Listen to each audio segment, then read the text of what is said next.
I was folding laundry when I heard my daughter-in-law say it. She didn't know I was standing in the hallway. She didn't know the kitchen window was open, or that sound carries differently in old houses than in new ones. She didn't know a lot of things, apparently. Her voice was the kind of calm that comes from believing something completely. His mother has never once offered to help us financially. Not once in 6 years of marriage. Not even when the business was struggling. I stood very still in that hallway. I didn't want the floorboards to announce me before I understood what I was hearing. A pillowcase hung from my hands. Outside, the neighbor's dog barked twice and went quiet. Inside, something I had spent 6 years building quietly collapsed. My son said nothing. That was the part that hurt most, not what she said. The silence that followed. Because my son knew the truth. He had always known. And he had chosen to let his wife believe something else entirely. 3 years earlier, I had written him a check for $50,000, an amount large enough that I still remembered the exact weight of the pen in my hand. I sat with him at my kitchen table while he signed the paperwork. I had told him I was proud of him. He had hugged me and said he would never forget what I'd done. He forgot. Or perhaps forgetting was the kinder explanation. Or perhaps the more accurate word is this. He decided that the truth was easier to manage if I disappeared from it. My name is Beverly Calloway. I'm 66 years old, and I live in the same house in Knoxville, Tennessee, where I raised my children for 30 years. The maple out front needs trimming again. The porch still leans slightly to the left because my late husband Gerald always said he'd fix it next spring, and next spring had a way of becoming the spring after that. I've stopped planning to fix it. It leans the way it leans, and some things you eventually learn to live with. Gerald passed 11 years ago. Heart attack, quick, merciful in the way sudden things sometimes are. He was 61 years old and had spent that entire Saturday morning replanting the rose bed along the back fence. The roses bloomed beautifully the following spring. I've never had the heart to pull them out. We had 2 children, a daughter, Renee, who lives in Nashville with her husband and their 2 girls, and a son, Jason. Jason is 41 now. He has his father's eyes and his grandmother's stubbornness and a laugh that fills a room the way Gerald's always did. Growing up, Jason was the one who needed more of everything. More reassurance, more encouragement, more convincing that he was capable of the things he wanted. Renee had always known her own mind. Jason needed someone in his corner telling him he was enough. I was happy to be that person. I was his mother. That's what mothers do. When Jason was in his early 30s, he met Courtney at a work conference in Atlanta.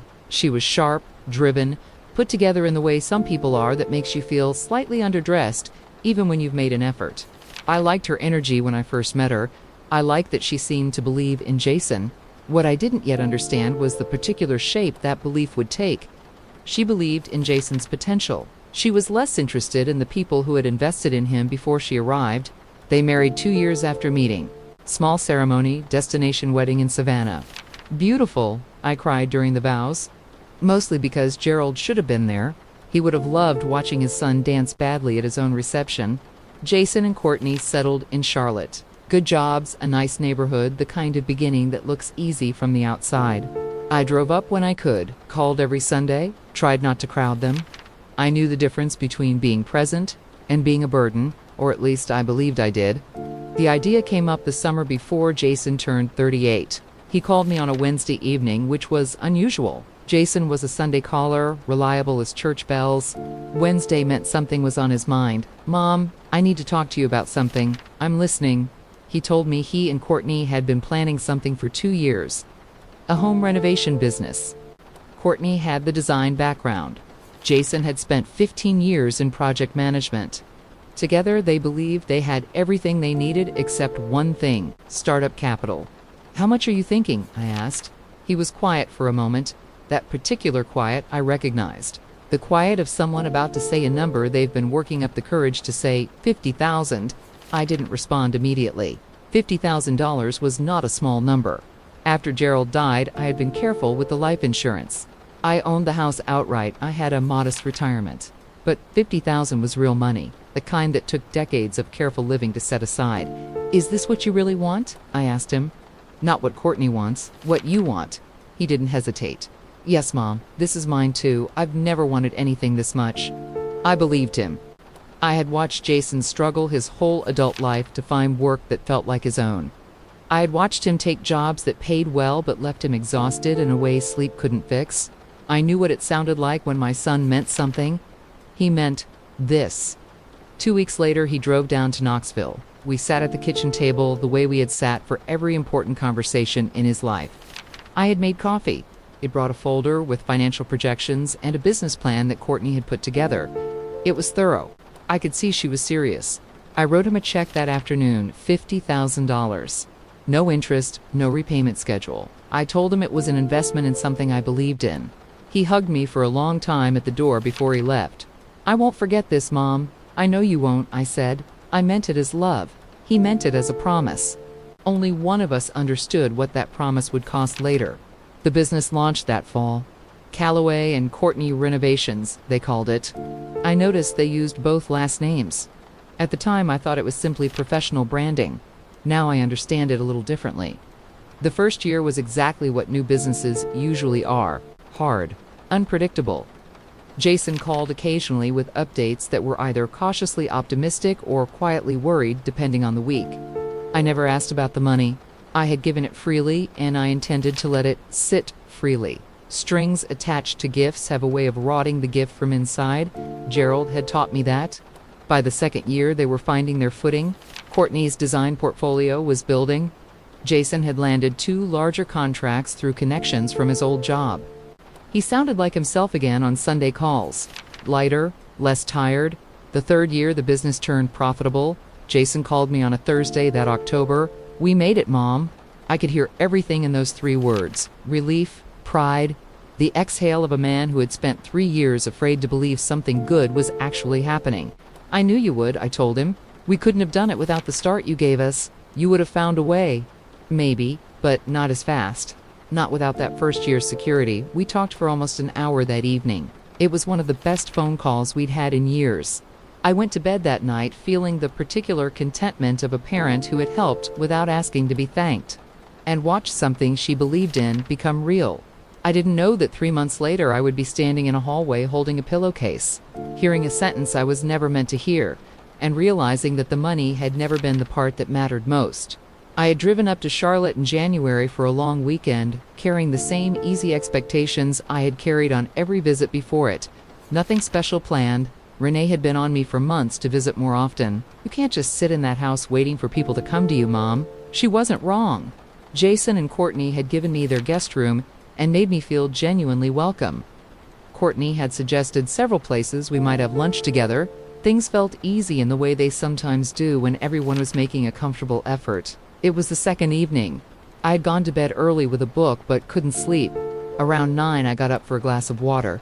The house was an old craftsman. High ceilings, original hardwood, the kind of home that carries sound in unexpected ways. Courtney and Jason were in the kitchen. The hallway between us was dark. I heard her voice clearly. They were talking about money. Specifically, they were talking about whether to expand the business this year or wait another season. Courtney was in favor of expanding. Jason was more cautious. Then she said something that changed the shape of the evening.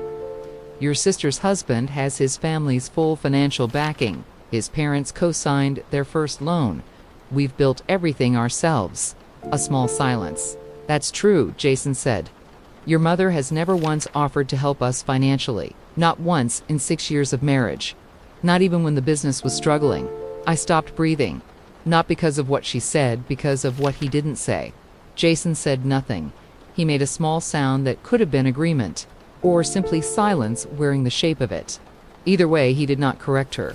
He did not say, "Actually, Courtney, my mother gave us $50,000. He did not say, "We could not have opened the doors without her." He did not say anything at all, and his silence, to me, standing in that dark hallway, was louder than anything his wife had said. I walked back to the guest room.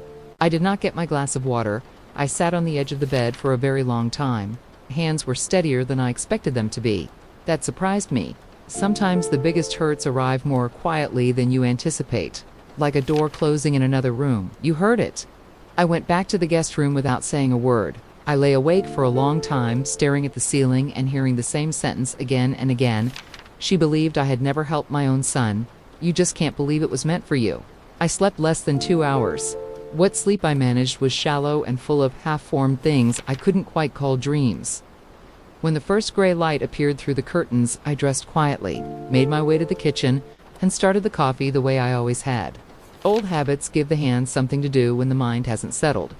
Jason appeared around 7, surprised to find me up already. "Morning, Mom. You sleep okay?" "Fine," I said. "Coffee's ready." We sat across from each other the way we had 1,000 times.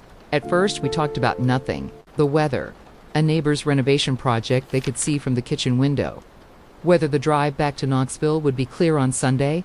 He was relaxed, unbothered, and something about that ease, that ordinary morning after ease, made the decision for me. "Jason, yeah? I want to ask you something, and I need you to answer me honestly." Something shifted in his face. Almost nothing. But I had been reading his face for 41 years. "Of course. Does Courtney know I gave you $50,000? The silence that followed lasted 4 seconds.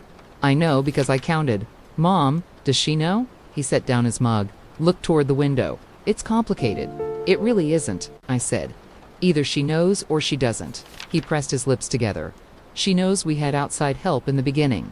"Outside help?" "Yes. Not that it was $50,000 from your mother. Not in those exact terms, no." I looked at my son. He was 41 years old. He had his father's eyes. And he was sitting in front of me, unable to look directly at my face. "Last night I heard Courtney tell you I had never helped you financially." "Not once." The color left his face immediately. "You were in the hallway. The kitchen window was open." He covered his mouth with his hand, the gesture of a man who realizes too late that a thing he wanted to keep private has become something else entirely. "Mom, I can explain. I'm not asking for an explanation," I said. "I'm asking you to tell me the truth." He exhaled slowly.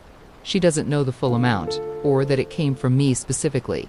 I told her it was a small loan from family. I didn't go into detail." "Why?" Another long pause. "Because Courtney has strong feelings about being self-made. She grew up without a safety net. She's proud of that. She would have had difficulty accepting that we needed that kind of help." I turned my cup slowly on the table. "So you protected her feelings by erasing my contribution?" "That's not. That is what happened, Jason." He didn't argue, because he knew I was right.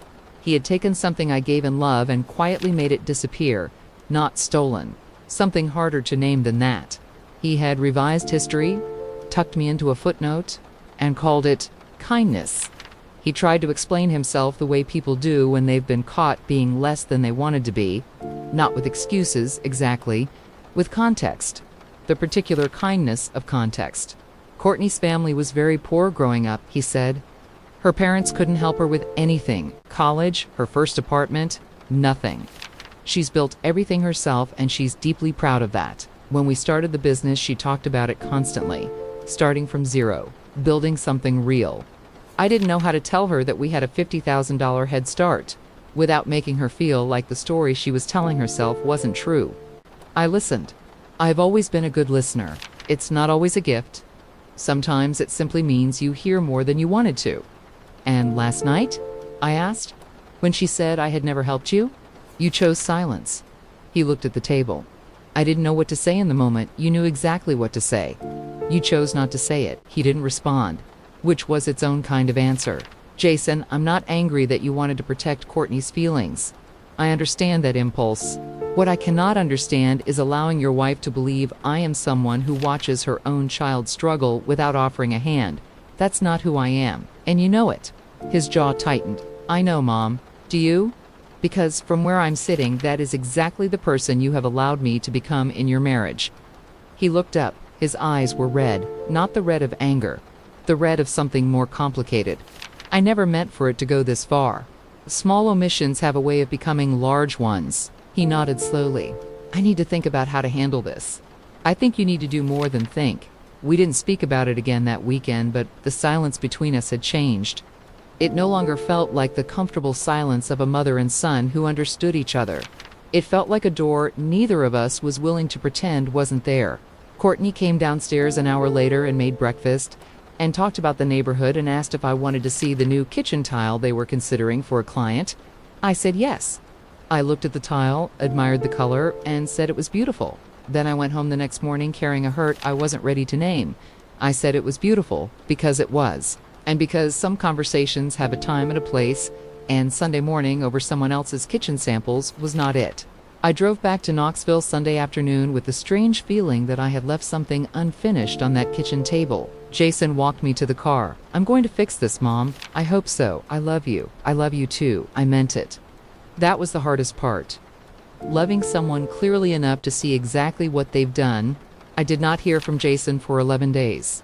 The Sunday call didn't come, I noticed. I did not chase it. There are seasons in a parent's life when pursuing a grown child accomplishes less than standing still and trusting them to find their way back. Gerald believed that. I had learned it slowly over decades. On the 12th day, Renee called. She knew something was wrong the way sisters always know. "Jason called me," she said. "Did he? Mom, he's upset. He should be." A short pause. "He told me what happened. Then you know as much as I do. He didn't mean to hurt you." "I know that, Renee. Intentions and outcomes are two different things." She was quiet for a moment. "He's going to tell Courtney." "Good. He's afraid of how she react.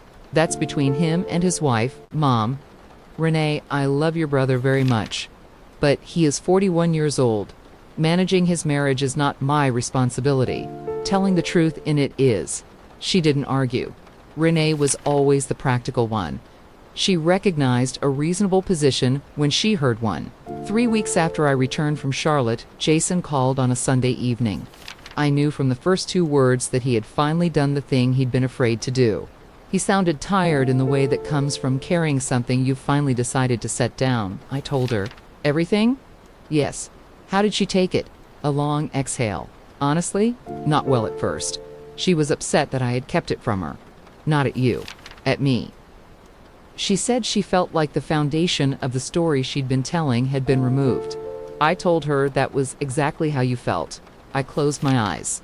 There was my son, 41 years old, finally telling the truth in the right direction.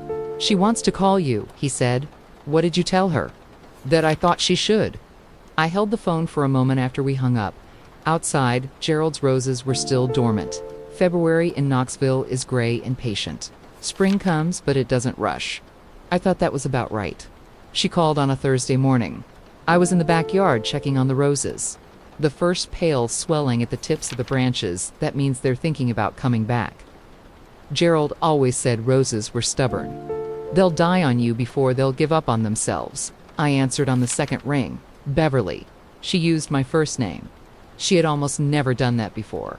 In 6 years of marriage, she had called me Mrs. Calloway, or, when she was feeling particularly warm, just Mom Beverly, which always sounded a little like a hyphenated country. Beverly felt different. It felt honest. "Courtney, I wanted to call you myself."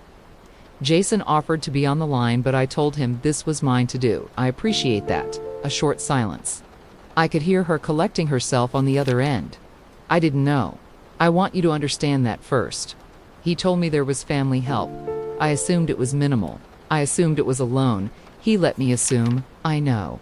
And I built a story in my head about what we accomplished, about what I accomplished. And that story, she stopped, took a breath. That story didn't include you, and you deserved to be in it. I said nothing for a moment. Outside, a cardinal landed on Gerald's rose trellis. Stayed a moment, flew off. "Courtney, can I say something, please? I don't need to be in the story you tell people about your business. That story is yours.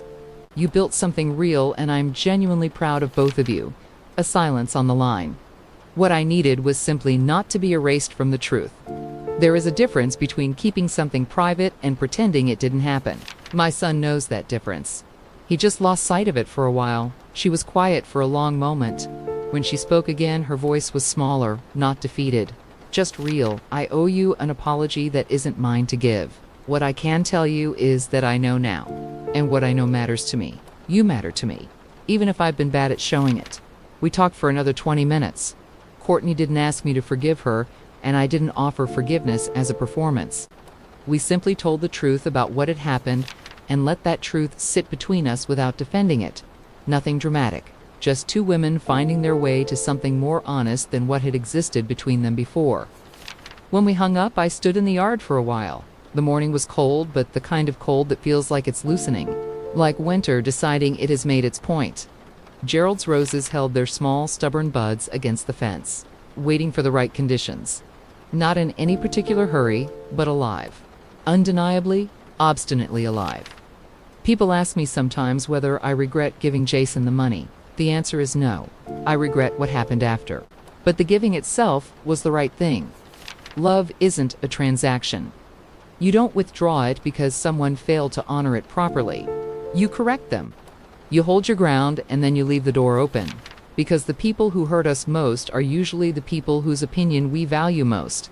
And that is its own kind of complicated love. Jason called that Sunday. Like always, reliable as church bells. We talked for an hour, mostly about ordinary things. The roses, a project he was proud of.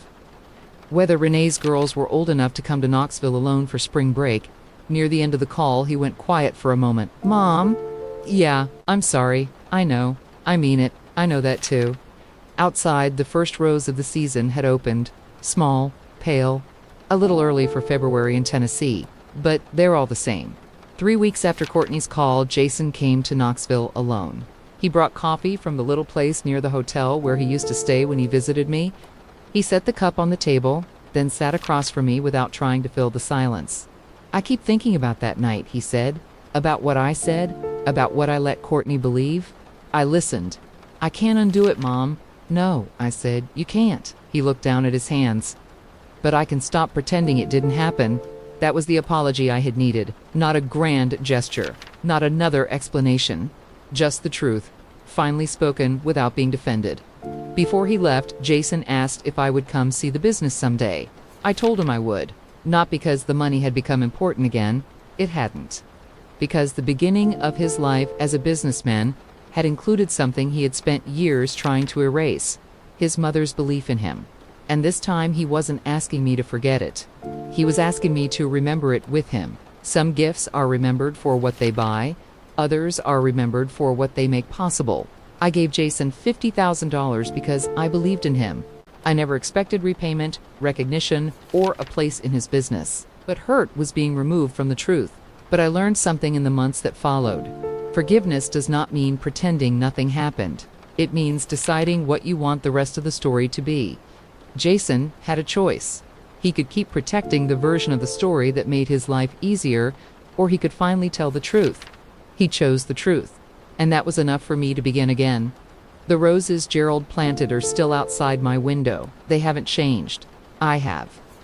Sometimes the people we love hurt us without understanding the size of the wound they leave behind. Sometimes they come back and finally understand. And sometimes the greatest gift we can give them is not money or forgiveness or another chance. Sometimes it is the truth. Thank you for spending this evening with me at Lantern House. If this story touched something in you, stay a while. There are many more stories by the fire.